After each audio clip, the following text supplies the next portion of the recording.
नमस्कार. आज आपण स्थानांविषयी म्हणजे भाव याच्याविषयी थोडं विचार करूया. वेगळा विचार करायचा आहे. पुस्तकातला नाहीच म्हणत आहे मी, थोडं पुस्तकातलं असणार आहे, पण माझे स्वतःचे पण विचार आहे त्याच्यात. आता प्रत्येक भाव हा काय आहे आणि त्याचं महत्त्व काय आहे? आता प्रत्येक भावाचं महत्त्व आहेच स्वतःचं एक, पण त्याचं इतर 12 भावांशी म्हणजे उरलेल्या 11 भावांशी त्याचं काहीतरी नातं असतं. ते नातं काय असू शकतं बरं? तर आपल्याला बऱ्याच गोष्टी त्याच्यातून कळतात. आता आपण असं म्हणूया की प्रथम स्थान हे काय आहे? तर लग्नभाव आहे, ॲसेंडंट. आणि तनुभाव ज्याला आपण म्हणतो, म्हणजे ती व्यक्तीचं काय दिसतं आपल्याला त्या भावावरून, तर त्याची ते विचार करण्याची जी पद्धत असते ना ती कळते. वैचारिक पातळी आपल्याला कळते, बौद्धिक पातळी पण त्या व्यक्तीची कळते. हे प्रथम स्थानावरून कळतं बरं का. आता त्याचा स्वभाव पण कळतो, गुणदोष पण कळतो, मनाचा कल कसा आहे, या व्यक्तीच्या आवडीनिवडी कशा असू शकतील, सवयी कशा असू शकतील, वृत्ती कशी असू शकेल, याचं आरोग्य कसं असू शकणार आहे, याला रोगप्रतिकार शक्ती किती प्रमाणात आहे, हे सगळं आपल्याला ना प्रथम स्थानावरून कळतं. आता प्रथम स्थान हा जो काय इतका महत्त्वाचा, आपण ज्याला म्हणतो लग्नेश कुठे गेला, असं आपण एक वाक्य बोलत असतो नेहमी बघा. आणि आपण लग्नाच्या वेळेस एक डिग्री बघतो की लग्न कोणत्या डिग्रीवर सुरू झालं आहे, किती डिग्रीवर, किती अंशावर आहे, हे सगळं आपण इथे बघतो बघा. प्रथम स्थान हे असं वरवर नाही आहे बरं का. पुस्तकामधून बाहेर यायचं आहे आपल्याला स्वतःचे विचार करण्याची एक सवय ठेवायची आहे. कारण आपण पुस्तकी ज्ञान किती दिवस पसरवणार आणि किती दिवस त्याचं ॲडॉप्शन करणार, किती दिवस त्याच्यावरच अवलंबून राहणार. स्वतःचं पण काही मतं निर्माण करायला हवीत. आता दुसरा मुद्दा असा आहे की प्रथम स्थान ज्याला आपण लग्नस्थान म्हणतो, ते कोणत्या भावाचं व्ययस्थान आहे बरं? तर ते दुसरा म्हणजे धनभावाचं हे व्ययस्थान आहे. मग व्ययस्थान असलं ना की असं नाही आहे की कालपुरुषाच्या कुंडलीतलंच जे काही व्ययस्थान आहे ते 12वं आहे, द्वादश स्थान असं नाही आहे. तर प्रथम स्थान हे धनभावाचं म्हणजे दुसऱ्या भावाचं हे व्ययस्थान आहे. आता व्यय कशाचा मग बघा, विचार करा. प्रत्येक भावाला व्ययस्थान आहे.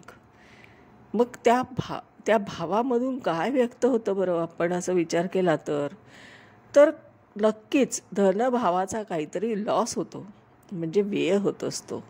आता धनभाव काय आहे? तर सेकंड हाऊस आहे, द्वितीय भाव आहे. द्वितीय भाव म्हणजे सेकंड हाऊस. आता इथं काय आहे? तर फॅमिलीचं जे काय आहे ती वेल्थ आहे, फूड आहे आपलं. आपण जे बघतो ना फूड हॅबिट्स, ते द्वितीय स्थानावरून बघत असतो. Family wealth. फॅमिली वेल्थ म्हणजे काय? तर बालक जन्माला येतो की तो लगेच कमवायला लागत नाही. त्याला आई वडिलांचं, त्याच्या वडिलोपार्जितचं असं सगळं धन संपत्ती सगळी असते. ती त्याची सेकंड हाऊसमध्ये असते, म्हणजे द्वितीय भावात असते. मग त्या जन्माला आलेल्या बालकाला काही लगेच कमवायचं नसतं, कारण हे त्याचा अगदी शिशु अवस्था असते. पण त्या घराचा तो जो द्वितीय भाव आहे तो त्याचा व्ययस्थान आहे प्रथम भाव. आता मग लॉस कशाचा होतो? व्ययस्थान म्हणजे कशाचा व्यय? तर फॅमिलीच्या बाबतीतले काही जे लॉसेस होतात त्याच्या बालपणी, म्हणजे लहानपणी काहीतरी कोणाचं तरी घरामध्ये व्ययस्थान ॲक्टिवेट होतं आणि लॉस होतो. मग काय काय लॉस होऊ शकतो? वेल्थ म्हणजे संपत्ती अचानक होऊ शकते ही घटना. त्या नेटिव्हच्या बाबतीत म्हणजे त्या व्यक्तीच्या बाबतीत असं होतं बरं का, की काही वेळेस आहे ना बालक जन्माला येतं आणि काही कालांतराने अतिशय श्रीमंत घरात जन्माला येतं, म्हणजे त्याला वेल ऑफ असतं घर, आणि जन्माला येतं आणि काही कारणास्तव त्याच्या येण्याने नाही आहे, हे लक्षात घ्या. हे अंधश्रद्धेमध्ये जायचं नाही आहे. त्या बालकाच्या येण्याने कुठलाही कोणाच्याही आयुष्यात कसाही फरक पडत नसतो, लक्षात घ्या. हे पायगुण वगैरे असला काही प्रकार नसतो. ते बालक येतं ते त्याचा होरोस्कोप घेऊन येतं, कारण त्याचा जन्म झालेला असतो. ज्या ज्या मिनिटावर, ज्या सेकंदावर त्यावेळेस पूर्व दिशेला जी काही रास उगवत असते ती त्याची लग्न भावात असते, म्हणजेच त्याचं लग्न असतं. त्याचं आयुष्य वेगळं असतं. त्याच्या येण्याने आणि न येण्याने काहीही फरक पडत नसतो. तो त्याचं स्वतःचं कर्म घेऊन येत असतो. आणि ज्या घरात येतो त्या व्यक्तींचं, म्हणजे त्याचे आई वडील, त्याचे आजी आजोबा, त्याची भावंड, हे सगळ्यांचं व्यक्तिमत्व हे स्वतंत्र आहे. त्यांचा होरोस्कोप पण स्वतंत्र आहे. त्याच्या येण्याने कोणत्याही फॅमिलीचा वेलचा लॉस होत नाही, पायगुण वगैरे असं काही नाही. दुसरा असा की मग त्याचा लॉस कशाचा होतो, तर अचानक कधीतरी त्यांना खूप लॉसेस होतात, काही संपत्ती जाते, पैसा अडका अचानक संपतो, आणि अशा पद्धतीने काहीतरी घटना त्याच्या शिशु अवस्थेत होत असते. आणि मग त्याचा परिणाम कशावर होतो, तर त्याच्या पालनपोषणवर होतो. कारण पुरेसा पैसा उपलब्ध नसताना त्याला जर शिक्षण जेवढं पाहिजे तेवढं तसं मिळत नाही, आणि त्याला तेवढं अन्नपोषण म्हणजे जेवण वगैरे जे काही पौष्टिकता असते त्याचा थोडा अभाव होतो. आणि कारण शेवटी काय होतं, हे सगळं अर्थकारण आहे. अर्थकारण असल्यामुळे काय होतं, पैसा कमी पडला की माणसाच्या लाईफस्टाईलवर परिणाम होतो, आणि म्हणून त्या बालपणी त्याला ते सगळं फेस करायला लागतं. एक दारिद्र्य म्हणतो आपण ज्याला, ते फेस करावं लागतं. हे त्याच्या पायगुणाने नाही होत असत, तो ज्या फॅमिलीत आला आहे त्या सोल ग्रुपच्या पद्धतीने होत असतं. सोल ग्रुपचं काही कर्म असतं त्याच्याशी होत असतो. आणि हे सगळं आपल्याला प्रथम स्थानावरून कळत असतं. इतका सूक्ष्म अभ्यास आपण जर प्रथम स्थानाचा विचार करून केला तर आपल्या लक्षात येतं की काय घडतं या व्यक्तीच्या आयुष्यात आणि काय घडलं आहे. हा अभ्यास आहे, हे ज्योतिषशास्त्र आहे. हे काय पुस्तकात अडकलेलं ज्योतिषशास्त्र नाही. पुस्तकात फक्त दिलेले प्रिंटेड वाक्य म्हणजे क्वेश्चन बँक आहे, गाईड आहे, आपण जे लहानपणी यूज करत होतो. आणि लहानपणी आपण तेच गाईड घेऊन पुस्तकांची उत्तरं लिहित होतो, कारण आपल्याला खूप स्मार्ट बनायचं होतं. स्मार्ट म्हणजे काय, तर मला हे आईवडिलांना पण अपेक्षा होती आपलं मूल हे पहिलं यावं वर्गात, हुशार समजावं. आणि ते पुस्तकी ज्ञान घेऊन आणि त्याच्यात एक आपण स्वतःलाच फसवत होतो. पण आपण त्या बालकाची एक वाढ खुंटवली आहे, बोनसाय केलं, हे लक्षात घ्या. हे बोनसाय वृक्ष वाढवण्यात काही अर्थ नाही, त्याला फुलं लागतात. ते बघा कुंडीत आपण जे वाढवतो ना बोनसाय, त्याला फळं वगैरे लागतात, आंबेसुद्धा लागलेले दिसतात, छान दिसतो तो फोटो. परंतु लक्षात घ्या ते बोनसाय आहे, त्याची काटछाट केली आहे, त्याला पूर्णपणे सर्वांगणाने वाढू दिलं नाही आहे, आणि त्याची वाढ पूर्ण झालेली नाही. तो खुरटलेला असं ते वृक्ष आहे. तसंच बालपणी जर त्या बालकाला व्यवस्थित काही मिळालं नाही तर त्याच्या ज्या बाबतीतल्या काही ज्या अभाव असतात त्याच्यामुळे त्याच्या आयुष्यावर त्याचा परिणाम आपल्याला दिसत असतो. हे सगळं इतकं सूक्ष्मतेने विचार करायचं आहे, आणि सगळं हे आपण सूक्ष्मतेने विचार करतो तेव्हा कुठे ते ज्योतिषशास्त्र अनुभवास येतं. म्हणूनच सारखं मी सांगते आहे की जी व्यक्ती जे शिकवते ना, तर ते ज्याला शिकवते म्हणण्यापेक्षा चर्चा करते म्हणूया. मी शिकवणं गुरुशिष्य परंपरा वगैरे असं काही मानत नाही आहे. एका विशिष्ट प्लॅटफॉर्मवर दोघं एकमेकांशी ज्योतिष चर्चा करत असतात. तर त्या ज्योतिष चर्चेमध्ये आपलं म्हणणं समोरच्याला नीट पटवून देता आलं पाहिजे, मुद्देसकट त्याच्या आयुष्यात ते त्याला अनुभवास आलं पाहिजे. तेव्हा आपण जे काय सांगतो आहे त्याला सिद्धता असते, नाहीतर ते आपलं फेल्युअर आहे. म्हणजे जो शिकवण्याच्या भूमिकेतून चालला आहे ना, त्याचं हे अपयश आहे, ना की त्या विद्यार्थ्याचं. वर्गामध्ये शिक्षक शिकवतात आपल्याला लहानपणी, आणि आपण लहानपणी शिकत असतो वर्गात बसून, बाकावर बसून. तर आपल्याला जे काही कळत नाही ते आपला तर दोष असतो. पण जो शिकवतो ना तो कम्युनिकेट नीट करू शकत नाही, त्याला त्याचं म्हणणं समोरच्याकडे मांडता येत नाही, कारण त्याला असंख्य नॉलेज असतं. पण तुम्हाला माहीत आहे का, शिकवणं ही सुद्धा एक आर्ट ऑफ टीचिंग आहे. जसं आर्ट ऑफ लिव्हिंग आहे ना, तसं आर्ट ऑफ टीचिंग आहे. सगळ्यांना हे शक्य नाही. जर तुम्हाला शिकवता आलं पाहिजे, शिकवणं म्हणजे काय, मला जे कळलं आहे ते मला समोरच्याच्या थॉट प्रोसेसमध्ये त्याच्या क्षमतेनुसार त्याला ते नॉलेज पास ऑन करणं, त्या पद्धतीने त्या पातळीवर जाऊन समजून सांगणं, याला म्हणतात शिकवणं. शिकवणं म्हणजे नाही असं की 1 आणि 1 2 म्हणा चला, किंवा हे म्हणा ते म्हणा, पाठांतर करा, चुकीची पद्धत आहे. जरा बाहेर या सगळ्या कन्सेप्टमधून जरा बाहेर या आपण. आणि आता परत एकदा आपण मूळ विषयाकडे उद्या जरा थोडा मुद्दा आपण वेगळा बोललो, पण आपण परत एकदा प्रथम स्थानाकडे येऊया. प्रथम स्थान हे धनस्थान, प्रथम स्थान हे लग्न भाव आहे की नाही, तर मग लग्नस्थान हे धनस्थानाचं म्हणजे कुटुंबस्थानाचं व्ययस्थान आहे. बघा काय होतं, तर कुटुंबस्थानातल्या समस्या, आर्थिक समस्या निर्माण होतात, कुटुंबाच्या सुखाची हानी होते, कुटुंबाची वाढ खुंटते, वैमनस्य निर्माण होतं आणि स्वकष्टार्जित जी काय धनसंपत्ती असते तिचा व्यय होतो. अशा गोष्टी तिथे घडतात.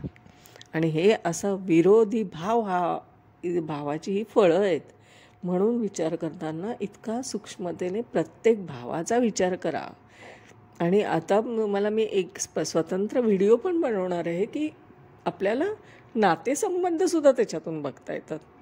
कसं बघायचं, काका काकू बघू शकतो, आजी आजोबा बघू शकतो, आपले ॲन्सेस्टर बघू शकतो आपण. आपल्या एका लग्नकुंडलीतून एवढे भाव जर व्यक्त होत असतील तर बघा त्या 12 घरांमध्ये किती रहस्य आहे, दडलेलं आहे रहस्य.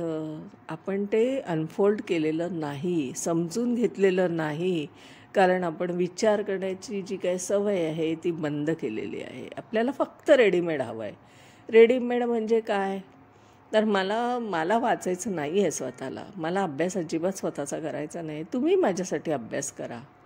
म्हणजे असं आहे, याचा अर्थ असा आहे की मला एक गोष्ट हास्यास्पद वाटते की मला भूक लागली आहे म्हणून मी जेवायचं सोडून मी दुसऱ्याला म्हणायचं की तू जेव आणि मला ढेकर आली पाहिजे. अरे असं कसं होऊ शकतं.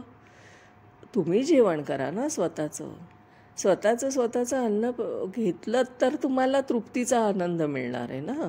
दुसऱ्याने जेवण करून आपल्याला कसा तृप्तीचा आनंद मिळू शकतो. म्हणून आपला अभ्यास आपण करता आला पाहिजे.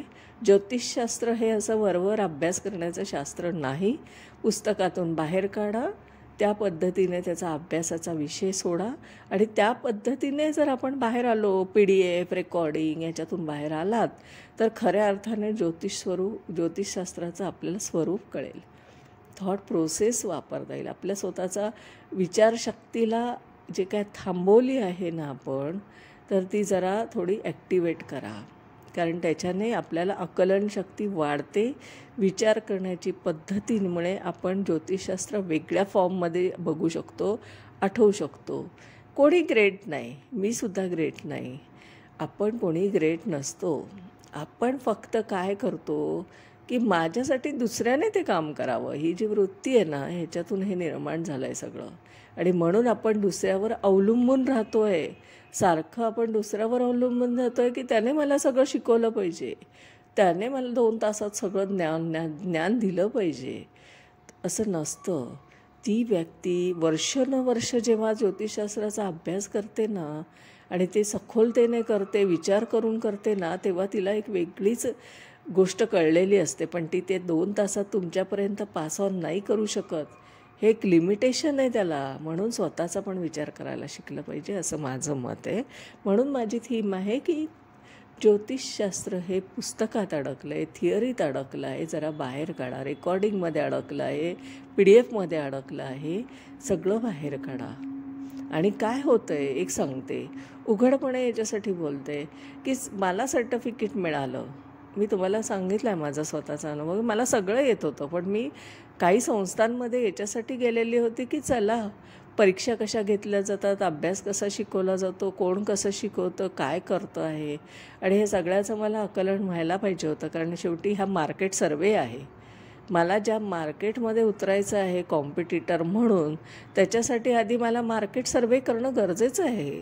आणि त्याच्यासाठी मी माझं सगळं अज्ञान दाखवून जे काय मी अनेक क्लासेसमध्ये अनेक वर्कशॉपमध्ये वावरली गेली आणि मी पद्धतीने बघितलं की कसं करतायत आपण ते, त्या पद्धतीमध्ये मला फक्त एकच आढळलं, थिअरी आणि थिअरी घ्यायची, थिअरीवर बोलायचं, फक्त काय वेगवेगळ्या पॅकेटला वेगवेगळं वेस्टर्न लावायचं, वरचं कवर बदलायचं, फक्त भाषा तीच, ग्रह तेच, सगळं बोलणं तेच, फक्त आपल्या एक लाईफस्टाईलमध्ये एक बोलण्याच्या स्टाईलमध्ये फरक करायचा, एवढंच एक आढळलं.